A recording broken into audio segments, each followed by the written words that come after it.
el bien tuyo. Entonces, una de las cosas, el por qué tienes tu Biblia en tu casa es porque es el manual de instrucción y debes de leerla. Por eso es que la tienes ahí. ¿Ok? Bueno, otra cosa, y dice, bueno, pero como no me creen mucho y lo miro muy serio, vamos a ir a Apocalipsis capítulo 1, versículo 3. ¿Qué dice? ¿Ah? Apocalipsis capítulo 1 y versículo 3. Dice, bienaventurado, ¿quién? El que lee. ¿Se dan cuenta? O sea que no estoy mintiendo. El que lee y los que oyen las palabras. Pues hay una bendición en leer y en escuchar. ¿Pero cuál? La palabra del Señor. Entonces, ahí dice que hay que leerla. Es dichoso y bienaventurado el que la lee. Otra cosa es que ese libro está ahí y las palabras de Cristo están escritas ahí para algo muy sencillo de decirlo, pero algo muy difícil de hacerlo. Y es que ahí están esas palabras de Dios para obedecerlas. Dios nos las puso ahí para que consideremos, a ver, ¿para qué son las reglas en la casa? Para considerar, bueno, no sé si lo hago o no lo hago. No, una regla es para cumplirla, para obedecerla. ¿O no? Yo te pongo esos mandamientos, le dijo Dios a Adán, y te los pongo para que los obedezcas. El día que desobedezcas, va a venir la muerte sobre ti. Le puso un árbol ahí un fruto para probar su obediencia, y desobedeció. ¿Cómo le fue? Y hasta nosotros estamos ahora, ¿verdad? Pero gracias a Dios por Jesucristo, que nos volvió a dar el privilegio de poder estar juntamente con Él. Pero en Adán todos pecamos, dice. ¿Por qué? Porque Él desobedeció a sus reglas. Entonces la palabra de Dios está ahí para obedecerla. Es muy sencillo, pero a veces, hermanos, eso es lo difícil de hacer, obedecer los mandamientos de Dios. Toda la Biblia, sus palabras, Cristo las dio para obedecerlas, no para considerar, ¿será o no será? ¿Será que hago esto o no? Si realmente creemos que la Biblia es el manual de instrucción que Dios la inspiró a hombres, debemos de obedecerla. Simple, ¿no? Deuteronomio capítulo 28, versículo 1 al 3.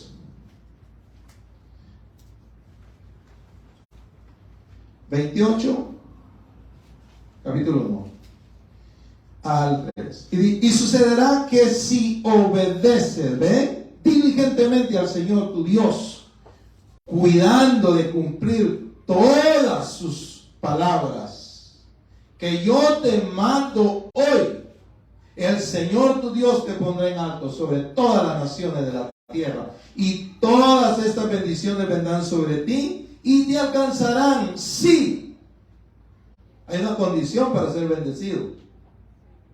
¿Lo están viendo? Hay una condición para ser bendecido, ¿sí o no? Ahí dice, sí, todas estas bendiciones. ¿Quién no quiere ser bendecido? Hermano, ¿quién no quiere ser bendecido? Toda la gente quiere ser bendecida. Pero ahí dice, hay una condición. Si quiere ser bendecido, obediencia. Le dijeron a Saúl, mira, sacrificio no quiero, yo demando obediencia, dijo el Señor. Desobedeciste a mi palabra y ahora vienes con sacrificios. No, gracias, ha sido desechado. Lo que yo quiero es obediencia. Y Jesús le dijo un momento, dijo, ¿no has escuchado que dice su palabra, obediencia quiero y no sacrificios? Entonces lo que Dios espera que hagamos es que obedezcamos ese libro. Hermano, ¿quién? Bueno, sí, hoy en día hay mucha gente que no tiene una Biblia en su casa, ¿verdad? Pero mucha gente que la tiene, pero no la obedece. O mucha gente conoce la palabra de Dios, pero no la obedece. No sirve de nada. El punto es si la obedecemos. Y aquí hay una condición: y si obedecieres hoy, y si obedecieres mis mandamientos, dice, y todas estas bendiciones vendrán sobre ti y te alcanzarán si obedeces al Señor tu Dios. Bendito serás en la ciudad y bendito serás en el campo. Cuando leen Deuteronomio 28 se van a dar cuenta de una gran lista de bendición. Y se van a dar cuenta que la bendición, ahí dice, pues, leen ese versículo: será bendecido en la ciudad y será bendecido en el campo. ¿De dónde depende la bendición? ¿De la ciudad o del campo?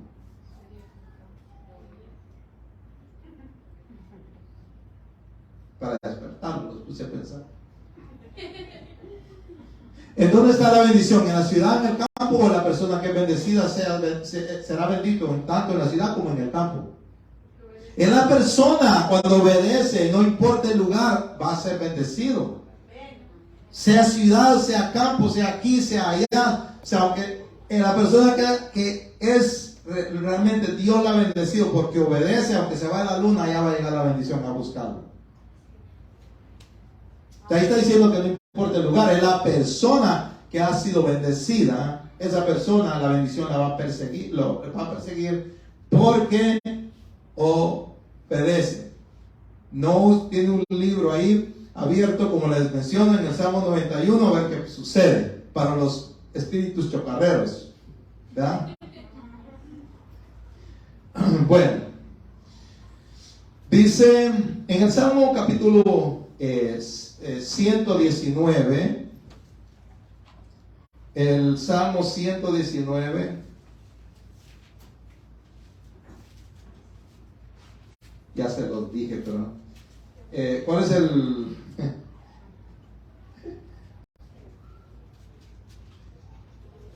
Bueno, el 119 es el capítulo más largo de la Biblia. Es así, ¿verdad? El capítulo 119, y en el versículo 4 dice: tú has ordenado tus preceptos para que los guardemos con diligencia. Es para que los obedezcamos con diligencia. Él ha dado sus preceptos, Él ha dado su palabra para que la obedezcamos. Vuelvo a repetir, no para que la consideremos, como mucha gente, ¿verdad? Entonces los mandamientos de Dios no es para considerarlos, es para obedecerlos. Bueno, Salmo capítulo 1, versículo Salmo 1:1 dice también en el versículo 2: sino que en la ley del Señor, o sea, está hablando de que bienaventurado el hombre que no anduvo en consejo de malos, sino que en la ley del Señor está su deleite, y en su ley medita de día y de noche. La palabra de Dios también es para meditarla, y le voy a decir por qué.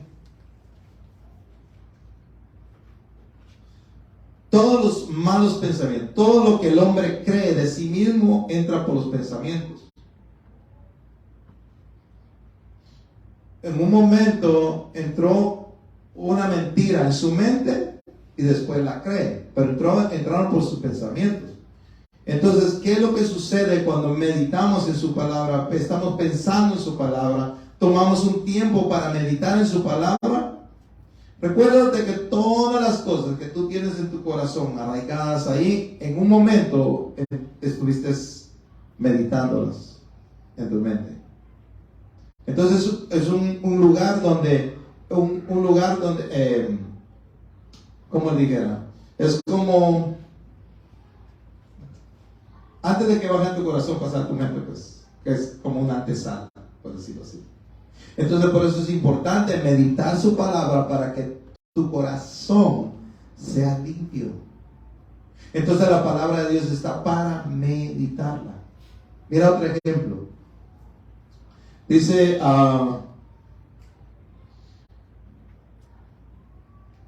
en el Salmo, ahí también en el 119, Salmo 119,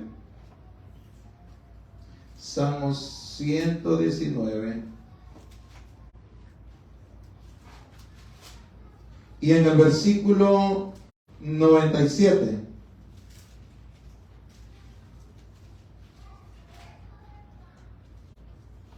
dice, versículo 97. Wow.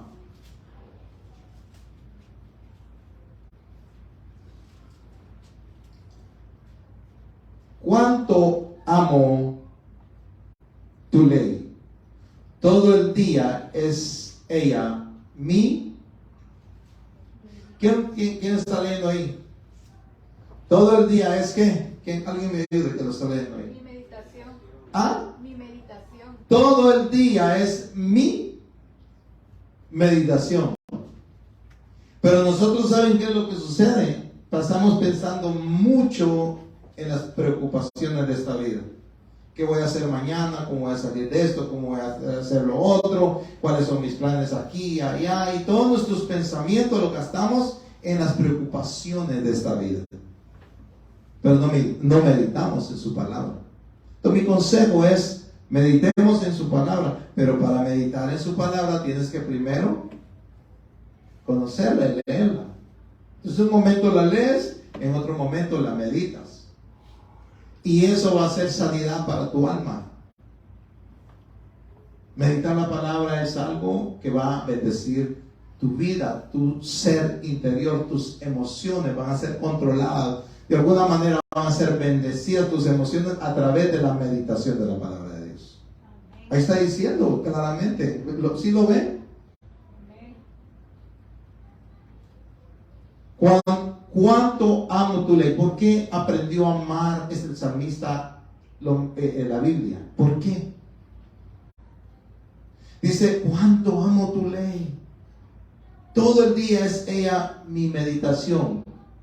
Aprendió a amarla porque se dio cuenta que ese libro bendice a una persona. Dice, ese libro me bendice y comenzó a amar. No amar algo que no le trae bendición. ¿Tomarías algo que no te trae bendición?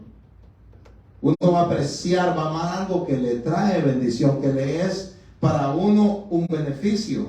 Y el salmista aquí dice, todo el día, yo amo tu palabra. Aprendió a amarla porque vio la bendición que había en ella. Y dice, todo el día medito en ella. ¿Ok? Bueno, entonces meditarla es otra de las cosas que es el propósito de por qué tienes una Biblia. Y Efesios, ya voy a ir avanzando, Efesios capítulo 6, versículo 16. Efesios 6, 16.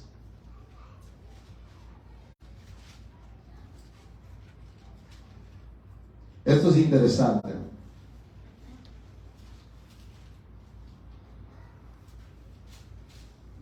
En todo, tomando el escudo de la fe, con la que podréis apagar todos los dardos encendidos del maligno, dice el 16. Pero el 17 dice, tomad también el yelmo de la salvación.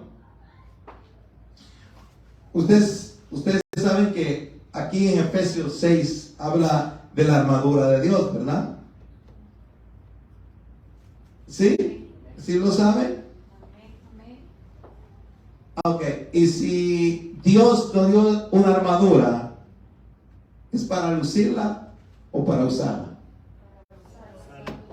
Oh, qué bonito se ve ese soldado con esas insignias ahí. Miren qué bonito su fusil o su espada. Hoy sería un fusil, pero antes era una espada. Qué bonita su espada. Para lucir. No, para usarla. Es para usarla, no es para lucirla.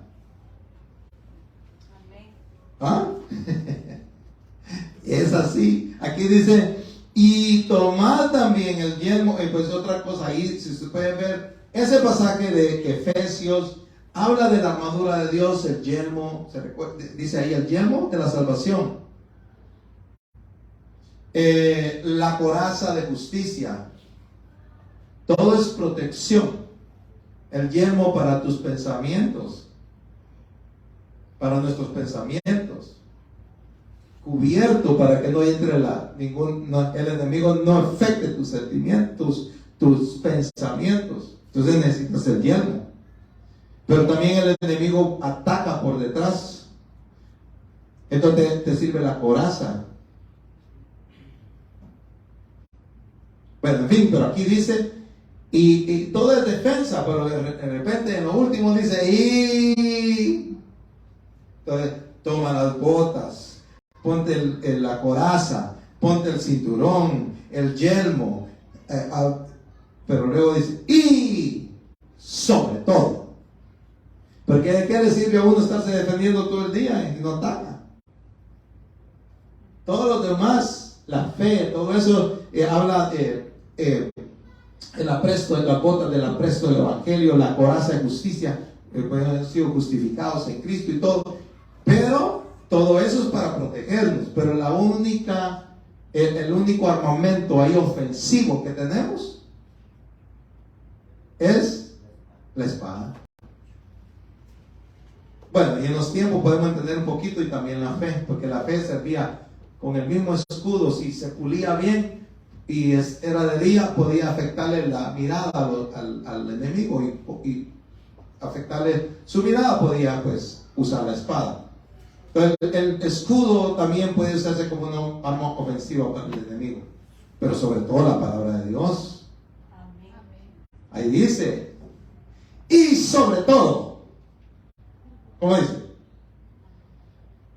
Y la espada del Espíritu, que es la palabra de Dios.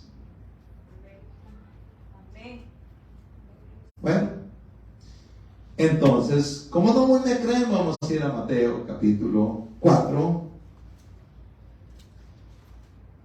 versículo 2. Mateo, vamos a leer ahí Mateo, dice,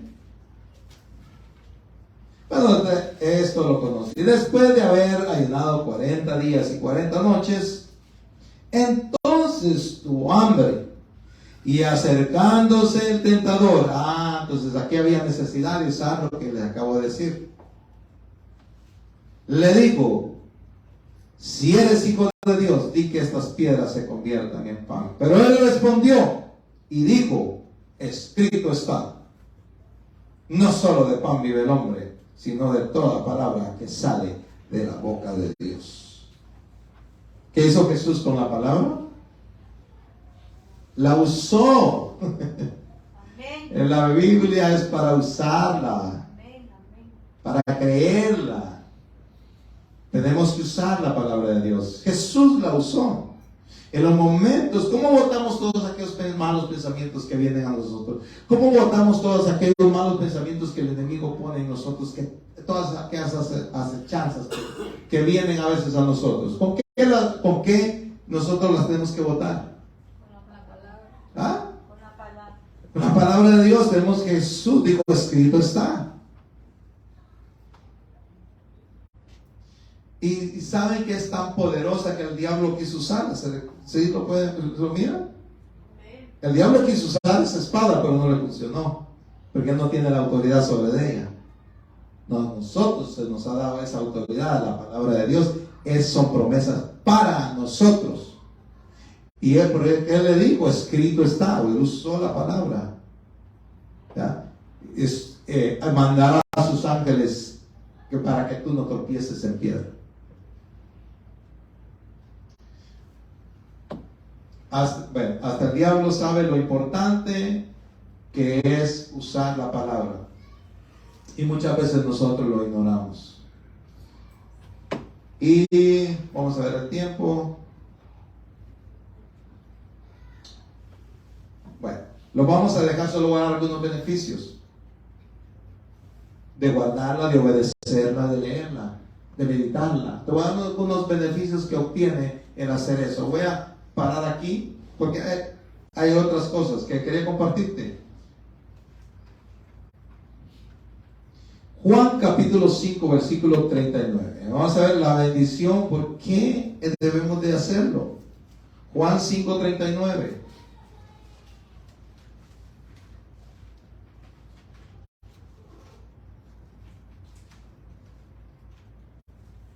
Dice,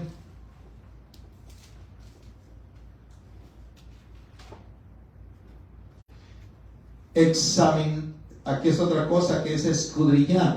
Hay varias cosas el por qué, la razón porque está para escudriñarla, pero no vamos a dejar eso, sino los beneficios que nos traen hacer todo eso. Examináis, o escudriñar las escrituras, porque vosotros pensáis que en ellas tenéis la vida eterna. Pero ellas son las que dan testimonio de mí. Lo estoy diciendo de esta manera porque ahí hay algo que debemos de entender. Jesús les dijo, escudriñen las escrituras, porque ustedes no creen en mí, pero y si ellas son las que dan testimonio de mí. Entonces, si no creen en mí, simple y sencilla, la simple razón que no creen en mí es porque ustedes no leen. Eso es lo que está diciendo ahí. O no dice ahí, porque a vosotros les parece que ahí está la vida eterna. Era cierto. En ellas está la vida eterna. Ahí se encuentra la manera de salvarse el hombre. Pero Jesús les dijo, porque a vosotros les parece que ahí está la vida eterna, ¿no? Bueno, sí. Entonces, ¿por qué no creen en mí? ¿Saben por qué no creen en ella? ¿Va? Era sencillo, porque no la conocían. Porque si hubieran conocido las escrituras, hubieran dicho, pero si todo lo que ese libro dice apunta hacia él. Pero si entonces Jesús les dice, ustedes mismos están diciendo que si no creen en mí es porque simple y sencillamente pues no leen las escrituras. Pero la Biblia es prácticamente, en ella encontramos la vida eterna. Aleluya. Es un libro que de verdad es un libro muy diferente a los otros. Hermanos, es una maravilla. Es un libro que ustedes han visto, ¿cómo se llama? Testimonios. Es un libro que a veces carros se han incendiado y este libro no se ha incendiado. ¿Se han visto eso?